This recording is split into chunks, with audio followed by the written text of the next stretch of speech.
that, but I want to do a sneak peek of what is coming up for next month for our production mastermind. So let me pull that up. Let's hear some positive focus. And then we'll get after our training for today, which I am super stoked for. All right, who has got a win?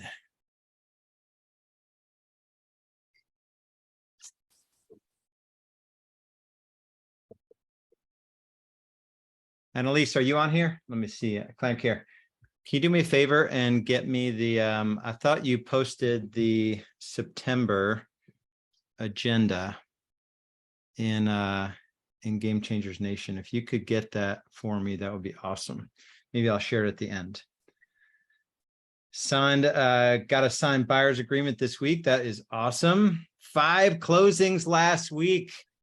Elizabeth, where's Elizabeth? Where are you? Your camera better be on. Turn your camera on. Oh my gosh, that's amazing. Tell us more. What were the deal sources? Anything we can learn from 5 closings in a week? I had a couple of them were clever real estate referrals, and one that was Zillow that I've been working with for like 8 months till he got himself pre-approved. And the other one was a past client. So it's, and another Zillow. So that was the 5. Yep. 2 Zillow, past client, 2 clever. Awesome. Awesome. Nice work. Thank you. It was a busy week. Yeah. Beautiful. It was good though. All good. About 2 million in volume with those closings. So not a bad week in real estate. No, not bad at all. I love it. All right. Stacy listed 5 lots, 3 under contract today. That's awesome. Really good. All right, who else? Positive focus. Cameras on, guys, if you're able. We don't get a whole lot. Jessica, I have Annalise looking for the September little graphic. I was going to share it today, but I don't know where it is. All right, who else? All right, but is it created yet, Annalise? You guys can figure that out. That'd be awesome. All right, who else has positive focus? Unmute yourself. Or share in, then we'll get after the training for today. Something that's been on my heart to share. All right, we'll do one more. Let me just call on somebody who looks like they had a good week. Richie, what's a positive focus? I got my Trello set up and my wife all locked in. So we're husband and wife teams kind of singing the same song, reading the same sheet. So that's pretty cool. Yeah, that's awesome. There was one of our, actually it's a training in Real Estate B School's toolbox. She kind of took our base system for Trello and she went like 4 levels above it. Misty Solwish, she sells like a gazillion homes a year, but everything in her business is run on Trello. And when I think about like what a true business is, you know, a business it's simply just a system of systems, big, medium, and small systems all coordinated and integrated together. So if you're not using a tool like Trello, highly recommend it. So Joe received a cold call from an agent in a different state with a client in my market area. Somehow he found me online. Joe, you just got to figure out how and then do more of it. Even though I have a lousy website. Joe, this is not a real great positive focus. You're dissing yourself twice already. We just now had a productive, friendly conversation, and you are going to get the listing. That's amazing. Awesome. All right, so let me tee up this conversation. I need more cameras on. If you guys are able. There's Kurt Clements. I've been waiting for the camera to turn on, my friend. Now I can start. Let's get the party started. So I was able to share this message with a couple thousand agents at a recent event. And what I thought I'd do today is share the same message, but allow us, and it'll make sense here in a second, allow us some room to kind of workshop some of the questions I had posed to the audience. And that'll make sense here in a minute. So let me share my screen. I'm going to probably ramble for a little bit. As you guys, so there's going to be obvious points in this presentation where I'm going to need you to engage and give me your thoughts on some of the questions I asked, or can you see yourself in this story? Or so I'm really going to push on you guys to pay attention and help me pull this session off.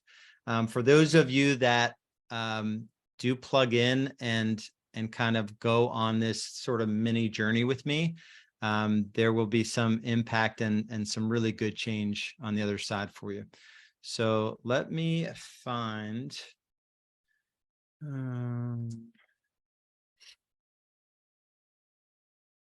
All right, so I am going to, should I share my screen? Full screen. Yeah, I guess I'll share my full screen here. All right. So let's, Richie, if you can tell me if you can see a full screen. Not yet. Not thumbs down. Not yet. It's not full yet. Yep, thumbs down. Now thumbs up. All right, perfect. You see like a larger than life picture of me? All right, perfect. Perfect. All right, so achieve massive growth by focusing on the few things we can control. So I'm going to tell the shortish version of this story in a lot of good and some, more challenging ways. My motivation in life and business is my dad. He had this dream, moved from Sweden to the US to become a business owner. And, Renee of Sweden, my mom was his business partner, and she was nowhere in the signage there. It was very, very one-sided, but he was the ultimate E-Myth. Let me put you guys big on this screen because I want to see all of you guys. Raise your hand if you've read the book E-Myth, Revisited by Michael Gerber. So this was probably the first book that I read when I got into real estate.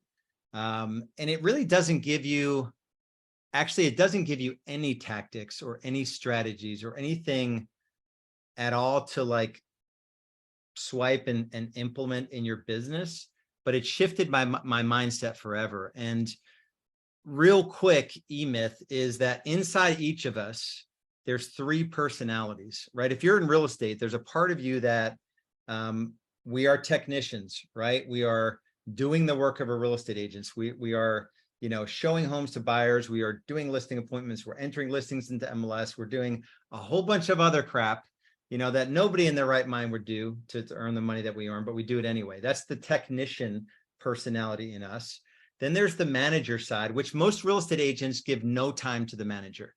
A manager is building systems that allow the technician to work more efficiently and to bridge the gap from the grind of the technical work to the vision of actually building a business. And so most agents, if you ask like, hey, this week or this month, how much time did you spend building systems that allow the business to run better and allow you to do more in less time? Most agents would say 0 hours. I'm literally technician all the time, putting out fires, looking for my next deal, all the technician work. So that's the second personality, manager. Very, very rare. We don't give it a lot of attention. The third personality, if you're going to go out and choose 100% commission, work as your profession, there's a part of you that is an entrepreneur. So the entrepreneur is sitting there envisioning this future and is always in constant struggle with being drawn into the technical work. And so most real estate agents, I would say closer to 100% than 90%, are 100% technician. So 100% technician work. And the only shot you have of scaling your income and achieving a level of freedom and kind of taking your stress level down and giving up the evenings and weekends and all the insanity is to give a little bit of time to the manager and the entrepreneur. The entrepreneur, that personality, the entrepreneur side of you doesn't need to come out very often, but that's like the person that's sitting there for 30 minutes, sipping a cup of coffee and envisioning what could this business look like in 3 years. And then the manager, maybe 10 to 20% in that month or in that 90-day period, is just helping to build a system that gets a little closer to helping that vision become a reality. So why am I telling this story when you're looking at a picture of my dad with the major lamb chop sideburns there? He was the ultimate E-Myth, right? So in the world of cosmetology, being a hairstylist, he was like a platform artist. Like you can envision, like on stage with other hairdressers watching him, he was like a coloring specialist, and like essentially doing listings is the equivalent of a real estate agent. And that was his sweet spot. But when he became a business owner, he was the guy that was there 6, most often 7 days a week. He was taking out the trash. He was ordering supplies. He was washing hair, cutting hair, sweeping, doing all of the stuff that a business owner needs to do. The reality of this business for him, he was in 33 years in the business, and probably the last 5 years or so, I helped him a little bit with his finances. And he earned less than $10,000 net from this business, working 6, 7 days a week and having the constant pressure of the business. And my parents divorced when I was 4 years old. I believe in part, he had addiction issues. He was an alcoholic, drank until I was 15 years old. In part, I believe that the pressure of this business got to a point in his life where I believe it consumed him, and the outlet was the alcohol. And it just didn't allow him to show up as a dad or a husband. So in a very roundabout way, this is my motivation. I got into real estate, and I'll share more of kind of my journey, but I just want to help you guys put a little bit of context. If we don't build our businesses the right way, they will get the best of us. And if maybe it's not going to be alcohol for you, but it will be some other thing, that there will be collateral damage. There will be some other thing as you pursue growth if we don't do it in the right way. So my dad had a major stroke in 2009, and it was a 5 year, so 2009 to 2014. It was essentially a slow death. I visited him once a week on Sundays. You can see my kids there. The picture on the right, probably a couple weeks before he passed away. The picture on the left was when he first moved from New Jersey down to South Carolina against his will. Just horrible, horrible, horrible. And I remember when he had passed away, I was not with him when he passed away, but I went to visit with him. I just said some words. I just kind of prayed over him.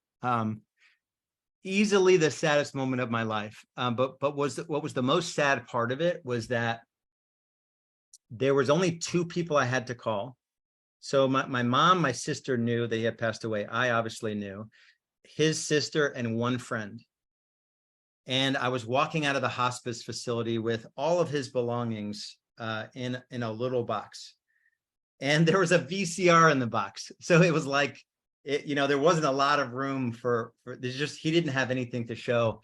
And monetary gain is not the ultimate scorecard, but he just had nothing, had no relationships. Me and my sister were strained. But one thing that was in this box was probably 25 years, and some had part year celebrations of his serenity. And on the back of each of these coins, I don't know if anyone that's in a 12-step program or is in a 12-step program. But this prayer is really just in the last couple of years has been something that has been on my heart in a really positive way. So it's, God, grant me the serenity to accept the things I cannot change, courage to change the things I can, and wisdom to know the difference. And the question, and what I want to unpack, and I need your guys' help with it, is, in a crazy competitive industry, and what I see to be an increasingly unpredictable world, how can we win at the game of business and life and not have regrets in the process? So live an amazing life while we, excel in business. And it's sort of the double win at work, win at home. So that's what I want to kind of share with you today. I'm not going to share anything about me. I sold a lot of homes in my journey. I didn't do it all the right way, but this was late 2007. This is my first part year in real estate. Married in October 2006. Anders here comes into the world November 2007. So I'm a new dad. I'm a new husband. I have this backdrop of my own dad and not wanting to jack everything up like he did. And at this point, March to November, 8 months into real estate. And so I was like, holy shoot. Like, I just don't want to mess this thing up. I felt a lot of pressure. Luckily, I figured out how to sell a lot of homes out of the gate, 27 homes in 10 months, and then 44 homes in my first full year. You can see Anders is a little bit bigger at this point. On the one hand, I was crushing real estate, 44 transactions in my first full year. It was really, really hard, and I was completely absent at home. So I was not fulfilling on this ultimate, vision of, getting into real estate where I have all this time freedom, right? And so it was really, really hard. And I believe for very few of us, there's not this pot of gold or freedom at the end of the real estate production rainbow, right? There are probably millions at this point, examples of agents that have 30, 40 years in the business, and they're selling real estate beyond the point of it really being a passion of theirs. I believe this industry is tremendous. I believe it's awesome. There's so many ways you can build your business. So I'm not sort of saying there's a one size fits all, but there's not a lot of freedom in this business. So what are the inputs we can control in order to achieve massive growth? There's so much we cannot control, but what can we control to get the growth that we're looking for? I came across this quote recently, and in my mind at the time I found this quote was the Serenity Prayer. I have been, if you have been, or if you're the child of an alcoholic or, some sort of, someone who's in a 12-step program, it can actually be annoying. The slogans and the Serenity Prayer, they can sort of throw that stuff at you. But in the last year or so, I've been telling my wife, I'm like, honey, like, you just need serenity. So I've become that annoying person. So there's Serenity Prayers in the back of my mind sort of constantly the last couple of years. Then I come across this quote and they sort of fit together. This is Tim Tebow. Don't worry about what you can't control. Our focus and energy needs to be on the things we can control. Attitude, effort, focus. These are the things we can control. So I got to thinking about these three things. If attitude, effort, and focus are the only things we can control, and I'm sort of spinning around with that thought, what can we do about it? So I want to give you specific thoughts around each of these: attitude, effort, and focus. And then I want to ask you guys, and I'm going to give you time to participate and unpack some of this with me as it relates to you with these three areas. Okay, so I really, really, really need you guys to play all out on this. Otherwise, it'll be sort of a waste of time. So when it comes to attitude, I think I've given Tony, I don't know how much money I've given him. I've done everything except Platinum Partners with Tony, who's my first sort of entrance into personal development. This was at an event in Fiji, a sort of awkward, bromantic hug between Tony and I. This quote, though, is powerful. The only thing that keeps you from getting what you want is the story you keep telling yourself. Live every day with an attitude of gratitude. You can't always control the wind, but you can control your sails. What we focus on determines how we feel. And when I'm sitting in this market, right, and still actively, a couple levels removed on the production side, but coaching 100+ agents to help grow their businesses, that line, you can't always control the wind, but you can control your sales. There are a lot of agents that are just checking out. 10,000 agents a month are leaving the business, right? What we focus on determines how we feel. So the first thing I realized, and these three things I'm going to share with you, they're all things that I realized as I went from 44 transactions, my first full year in real estate, to a handful of years later, I had 10 producing agents doing over 450 transactions, highly profitable, almost 7-figure net business. And I was only working 1 day a week. So the backdrop is accelerating through all 6 stages of the Business Growth Navigator. That's what we call it now in Real Estate B School. This is what I experienced. So I want to see if any of this resonates with you, and hopefully there's something that'll jog something in you. And I'm going to challenge you to sort of do something about it here in a minute when it comes to these 3 bigger areas. So the first thing was, no matter what I was doing today, I was doing what I was doing today because I envisioned a bigger future. So I made sure that my future was bigger than my past. So there's a neighborhood, a town, Lincolnton, about an hour and 20 minutes from where I live today. I sold $100,000 buyer a home in this town, my first part year in real estate, 2007. And I passed that town very often, going to the mountains, and it's sort of on a route that we take often. And I'm constantly reminded that the reason I worked with that buyer, it wasn't that I wanted to work with a low price buyer and that far from my house. It was that I was willing to do that as a stepping stone to build a business that was providing a life for my family that they never thought was possible. So whatever you're doing today, you're doing it today because there's this bigger future. If you are totally unclear on what your future is going to look like, the chances that you'll do what you need to do today, the chances are very, very low that you actually do the work that you need to do today, because you don't connect it to a better future. So I was, I'd never cold call, but I was doing new business development, lead generation, 12 to 15 hours a week, non-negotiable. I didn't love it. I did it because I knew it was a stepping stone to building a business that had a culture of productivity, right? So if you don't connect where you are today to where you are in the future, you're going to struggle. I know I would have. And then I didn't really have this mindset towards growth or personal development before I got into real estate. So the first book I read was E-Myth. The second book I read was No BS Time Management for Entrepreneurs by Dan Kennedy. And then I probably read, I don't know, several hundred books. I've spent over $1 million on coaching and masterminds from 2007 to today. And 95% of it was, at least a 5, if not a 10x multiple on the investment.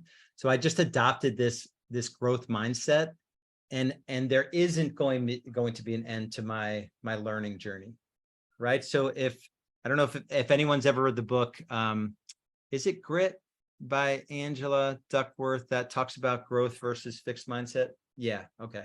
I see Anna Karen nodding. So if you've ever read that book, it talks about a fixed mindset is sort of just thinking like where I am today is always where I'm going to be.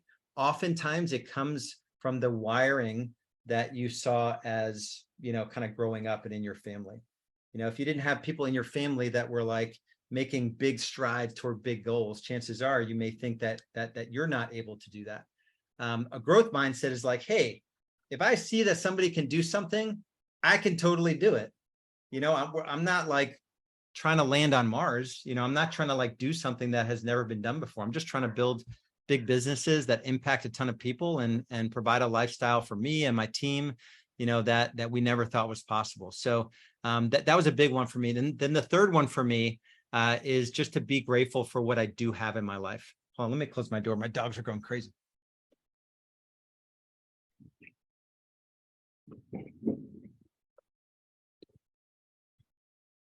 All right.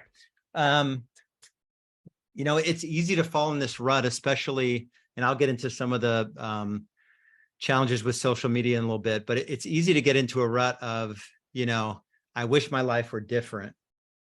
But if you have a daily practice of just highlighting 3 things that you're grateful for, and you did that even for a couple weeks or 30 days as a challenge to yourself, that simple practice of just writing down 3 things you're grateful for, I would do that when I'm like, oh man, I'm putting in the hours. I was working probably 60 hours as a real estate agent and 15, 20 hours as the manager building the systems, so I was kind of doing double duty in my business because I wanted to build something special. And I would have to slow down and just make sure that I was grateful for what I did have in my life. 2 amazing kids, an awesome wife. We lived in a beautiful house. And I was getting to build something, so hopefully those 3 things were helpful. So my first sort of why, and I had this written out, and we can share it. I don't know, Jess, if you can, or Annalise, if you can grab my 2010 business plan. I had this sort of I don't even know, a daily sort of thing I would read to myself, like, why am I doing this? And part of it was to provide a life for my family that we never thought was possible. I came from a super challenging upbringing. My wife came from an even more challenging upbringing, and we wanted to create a life, that was extraordinary and sort of against all odds, right? And to break the chains of our families and our upbringings. And so I do believe those words that I said to myself every day was a critical part of the journey. So what I want you guys to do right now, and this is the part that I wouldn't have had time to unpack when I shared this talk in Texas a couple months ago, is that what can you start or stop doing that would dramatically improve your outlook and attitude? And I want you guys to get in the chat and share with me one thing as it relates to these 3 things. So making sure your future is bigger than your past. Maybe you don't have a 3-year vision and you could just write out a 3-year vision for your business. A growth mindset. Maybe you're always like, woe is me, I can't figure this out, the market is too, versus taking an attitude of, maybe it's just an incantation every day or an affirmation every day, right? Or a gratitude practice. Could you start today writing down 3 things every morning that you're grateful for in a journal? But I want specifically each of you to decide one thing, and then I want you to share it in the chat. So what can you start or stop doing that would dramatically improve your outlook and attitude? Could you start listening to a podcast? Stacy Peterson, I forget where I think it was on a Mindset Monday call in our paid coaching program. She shared, like, one thing you could do is start listening to like an Ed Milet podcast. Like, he has like awesome interviews, or he even gives his own perspective on how he unpacks certain things. Or you could read his book, The Power of One. You could read a dozen other books, that can sort of help you get in the right mental frame. So Ed, make the calls comes later. So Ed, I'm going to stick a pin in that one. I'm going to challenge you to bring another one. Make the calls is more like an effort. It was a good one. Ed's answer to everything, he's in our coaching program, is make the calls. But Ed, think about something from an attitude perspective that you can start or stop doing that would allow you to enjoy the ride, link where you are today to this amazing future, something along that. Reading your affirmations. I love that. Krista said, stand up and dust off from the divorce and start to thrive like I know how. Get back into my daily morning routine, my nightly routine, and my 3 gratitudes. That is awesome. So a morning routine, a nightly routine, and 3 things that you're grateful for every day. Stop procrastinating.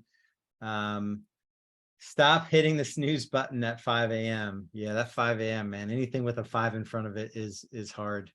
I do not need to be held back by my upbringing. That was more survival than thriving.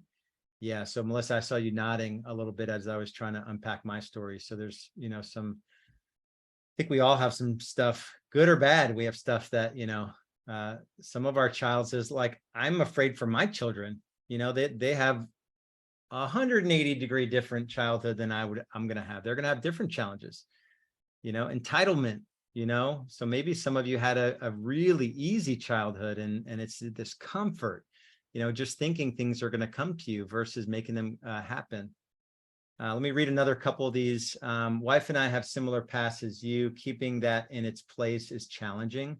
Remembering all our successes in forethought is goal and being great parents of toddler without transferring our baggage. Yeah. Some of you, I saw Stacy Peterson. She would know the answer to this. I think it is Ed Milet. Ed Milet talks about like you could be the one, like the one person in your family that breaks the chain of how things used to be to how things are going to be for generations to come. You know, so it's a heavy burden to be that one, but it's something that you can do. I forget the context of it. I think it was in the book, The Power of One. Make a vision with my wife, get her buy-in. That's really awesome. Yeah, I was constantly negotiating with Julie as I was working too many hours as I was building the business. I was just saying, trust me, I've got a plan. I've said that more times than I can remember. Yeah, Stacy said it's Ed Milet, and it's in the book. Yeah, so good. Be better today than I was yesterday. Yeah, and the whole Jim, that's a really good one. So when it comes to attitude, sometimes, you know, you look at where you are today and the thought of where you could be in the future is overwhelming. I don't have it handy, but one of my favorite books is Atomic Habits. And so yes, Melissa says 1% better every day. So James Clear does there's like a 25-minute, yeah, Richie's holding it up, it looks like. Yes, beautiful.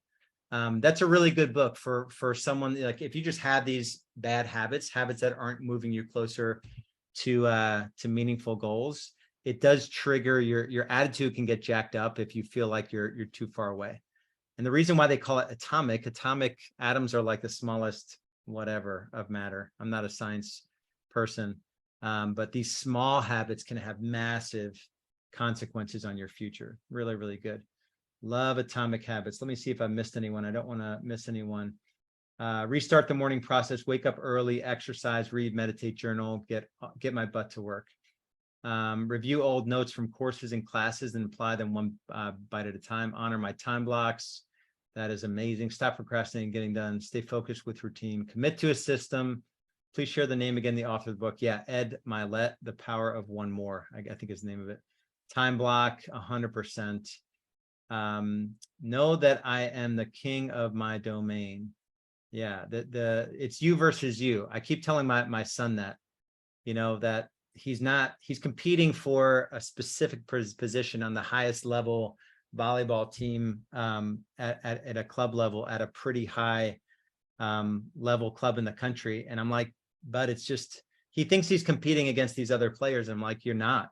Like it's literally your ability to do the work. I'm not going to pressure you to do it, but if you work out 2 or 3 times a week, you know, you get a one-on-one volleyball coach and, you know, you keep showing up for clinics and, you know, listening to the coaches, you know, you can get there, but it has nothing to do with other players. And a lot of times we focus on things we can't control. Making a vision board. Yeah, that's really good. So Kurt says, making a vision board with my wife and focus on it first thing every day. Stop using others' demands as a reason to interrupt my future plan. Yeah, that's really good, Katie. And where that shows up also is that, you know, I'll talk to someone that's not achieving their goals. I'll look at their calendar. That's the first thing I always do. And then I have them open their phone and I look at how much time they spend on their phone every day, what apps they use. But also what have they committed to? Like, are you committed to too many things? You know, versus just putting your head down and doing one thing long enough to get really good at it, where you can just basically dictate how much money you make and then buy back your time because you're making so much money. Hold myself to time blocks, wake up earlier, focus on visualizing my ideal future, can start focusing on what's possible and desirable rather than what's comfortable. Yeah, no part of the growth journey is comfortable. So it's just getting comfortable. Oh, I wore that shirt today for that reason. Is that what shirt I wore? Be comfortable with the uncomfortable, right? Start focusing. Yeah, so good. Meet every week, Richie says, with someone who has more experience than I do in real estate and listen. Yeah, or even an accountability partner. Really good. Step out of the whirlwind and make time for thinking. Lori, that's really good. We're going to get to that one here in a minute as well. Stop comparing my business to other agents I see on social, and I need to create real goals. That one is so good, Richie. I think it's going to lead right into, actually, it's our third one. So when we get into focus, that's going to be one of the things there. So effort is the second thing we can control. Really good job. So I want you guys to keep up the energy and engagement on this one as well.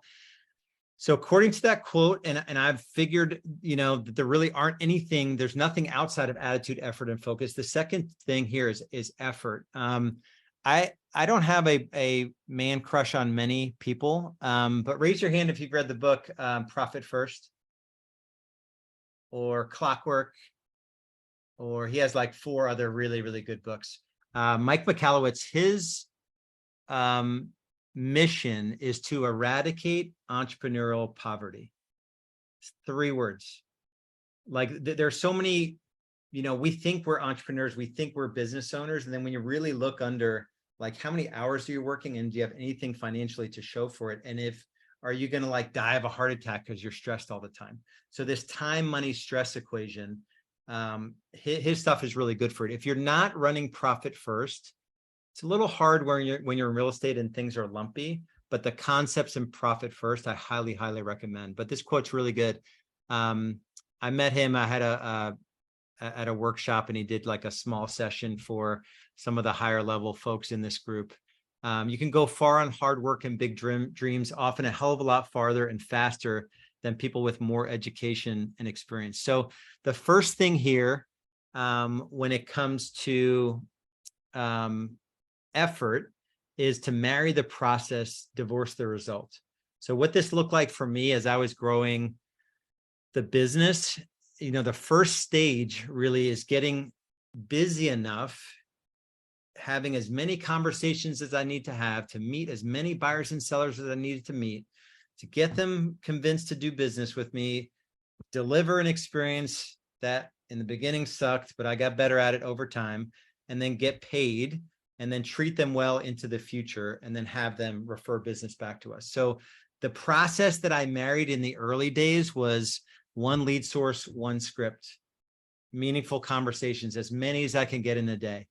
And I was married to the process of having conversations with would-be buyer and seller prospects, but I wasn't attached to the result.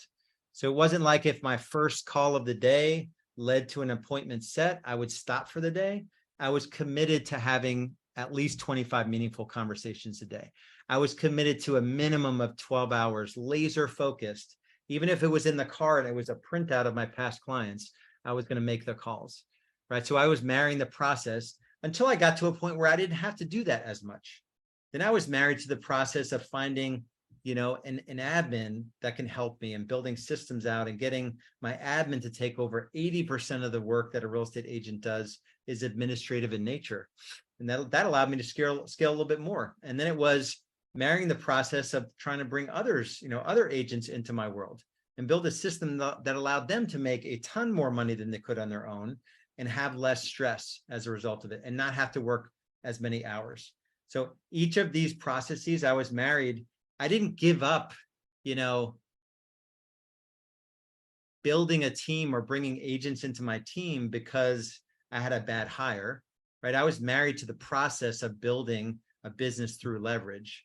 And I wasn't as tied to the result. But for most agents, the process is new business development. And if you ever bring an agent into your world and they're not performing, it's because they're not married to the process.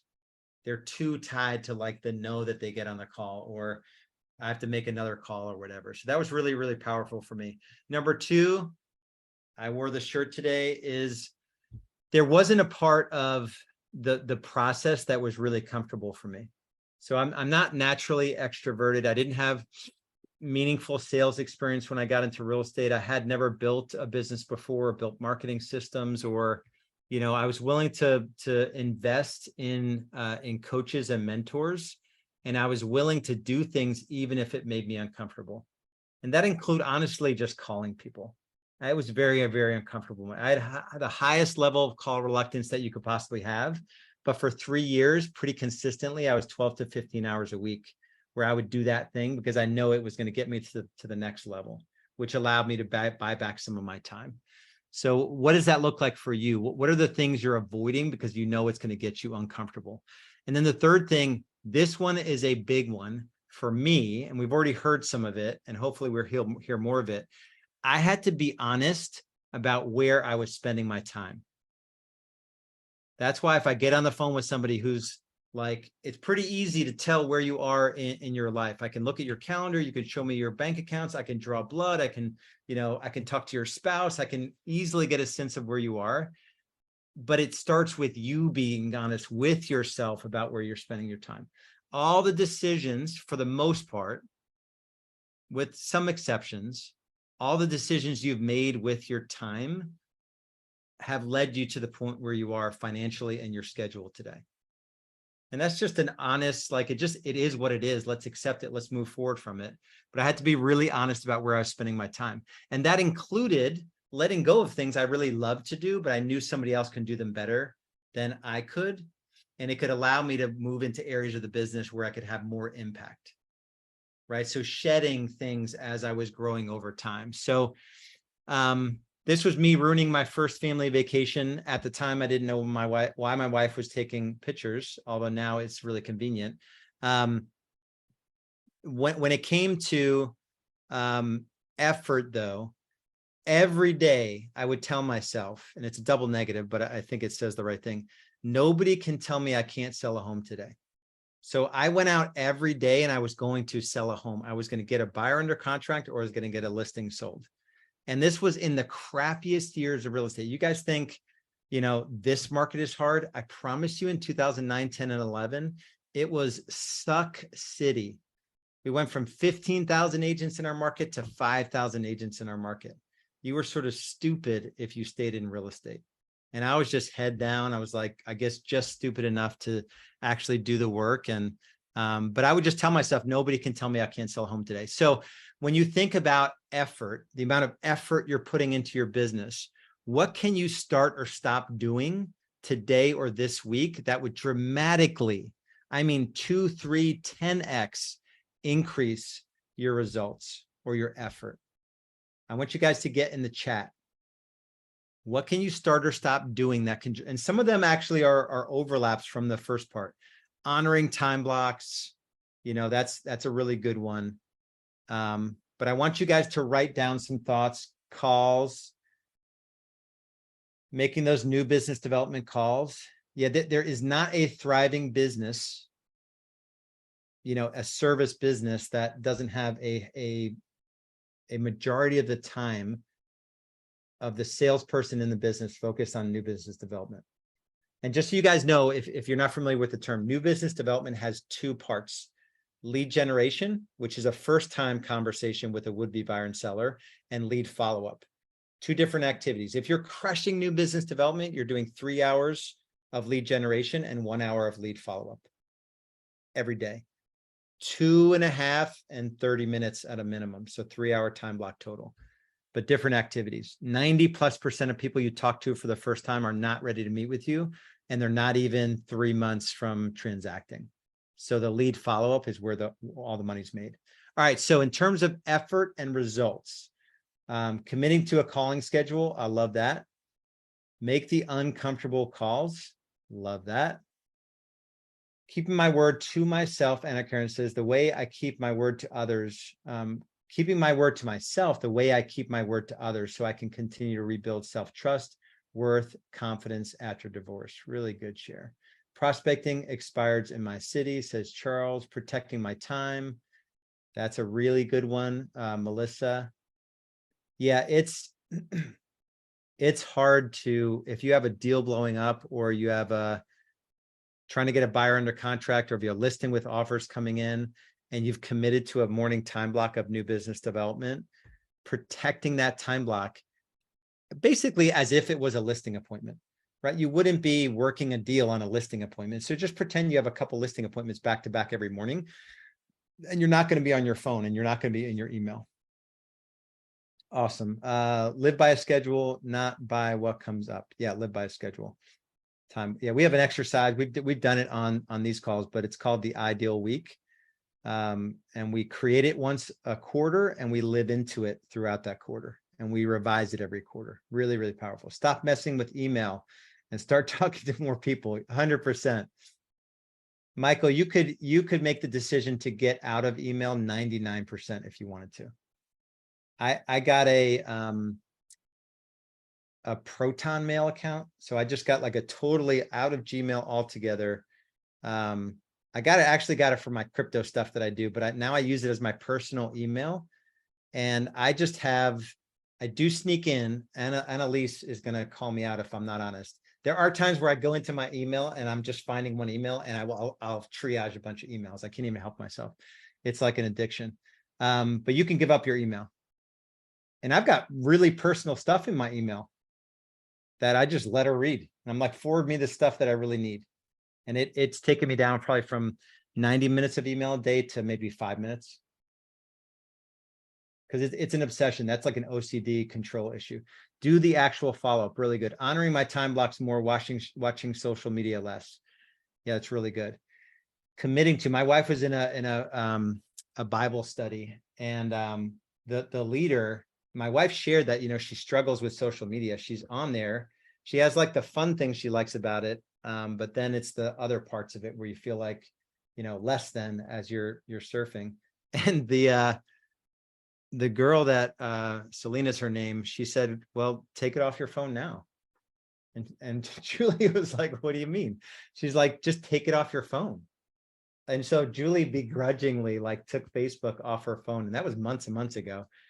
She fell into an Instagram addiction. So that became the backdrop. But then she just deleted her Instagram from her phone as well, which is really good. Create a script, stick to it, be confident in it. Yeah, I made over 1 million GCI in less than 2.5 years on one script and one lead source.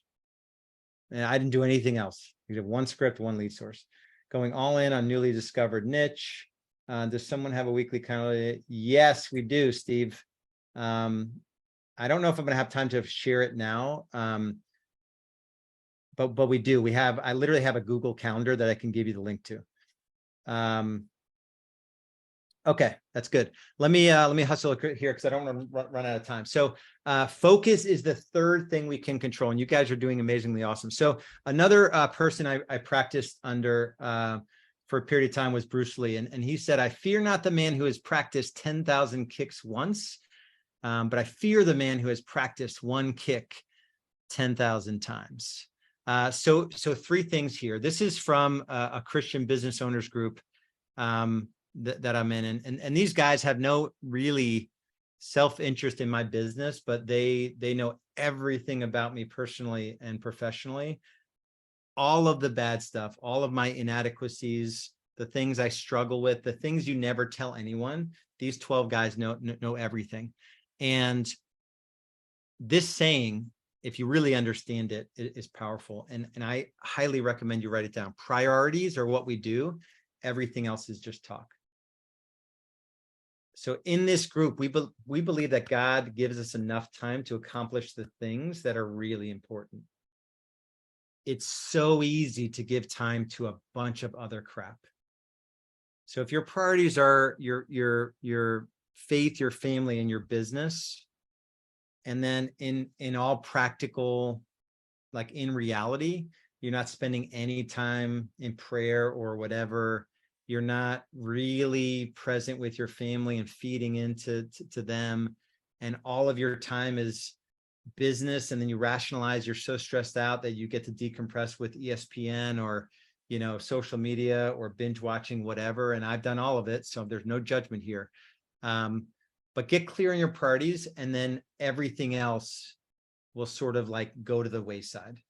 Really, really powerful once you understand it. So this one, quiet, when I realized that my world is very, very narrow, it includes my faith, my family, not all the time, but over the years, I've had a couple businesses going. I have a couple businesses now. And then taking care of my physical body. That requires, and my kids, 2 of them now being 13 and 15, and my wife. So that's 3 people. And my mom and my sister. that's my world. There's hardly any room for anything else. So I was 30 days unplugged from my business recently. God bless Stacy Peterson and Jessica Fitzgerald for kind of covering for me while I was off email. I was off social media. I think I worked a total of 4 minutes over 30 days. And the biggest takeaway was that all of the noise went away. You could do this in a single day, midnight to midnight, or a whole weekend where you just didn't answer any emails or do any social media. And just let all the noise go away and think about what's really important. So this was really powerful for me. And you guys have already mentioned it. Yeah, Joe picked up on the Bruce Lee thing. He direct messaged me. Yeah, he died in 73, the year I was born. Stop comparing my insides to other people's outside. Richie said it, right? We are always looking at the worst parts of us and comparing it to the highlight reel on social media of everyone else. It will, that comparison game, what comparison's the thief of joy, or something, some saying like that. So I had to realize that I couldn't compare myself. I would compare myself to guys selling more homes than me. And then like they get a divorce. Like I know a bunch of guys that sold way more homes than me. They continue to scale their business to levels that I don't know how they manage it. I never scaled my business beyond, 300-400 transactions because it was really manageable. But I know guys that went to 900, 1200, 1500, and I can name 5 of those guys that are divorced, right? That wasn't the path I wanted to go down, right? So if I compared my 300 transactions, to their 1,000 transactions, I would feel less than. But then I'm taking, 12 weeks of vacation. I'm almost making $1 million from the business. It's on the right economic model. Their businesses, turns out, are marginal at best when it comes to profitability. They're working 80 hours a week and they're losing their marriages, right? So none of it, you don't know anything about anyone else. So stop comparing the worst of you to the best of somebody else. So I'll tell the story real quick. So my wife has this thing where I don't know why she does it, but I fall asleep a lot, either on buses or airplanes. And she always takes a picture of me. The picture in the middle was the first time she started this tradition. And the shirt that I'm wearing says, "I never dreamed I'd grow up to be the world's hottest husband." And then my fat roll, you can't see it. It says, "But here I am crushing it."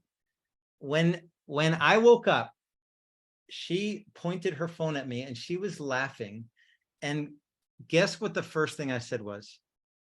Do not post that on Facebook. First words out of my mouth. I could not think of anything else to say.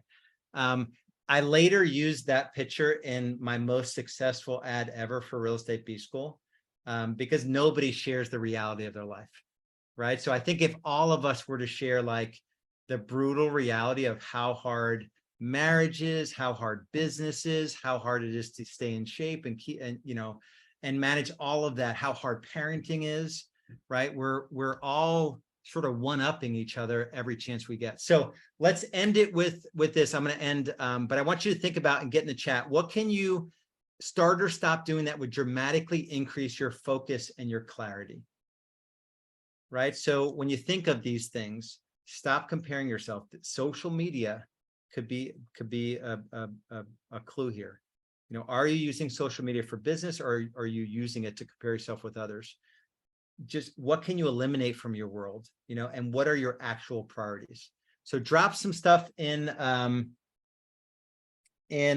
chat here, and I'm going to finish strong here. This is a good screenshot, and we can share these slides if anyone's interested, but this is a good screenshot where maybe it'll just trigger some thoughts in the future.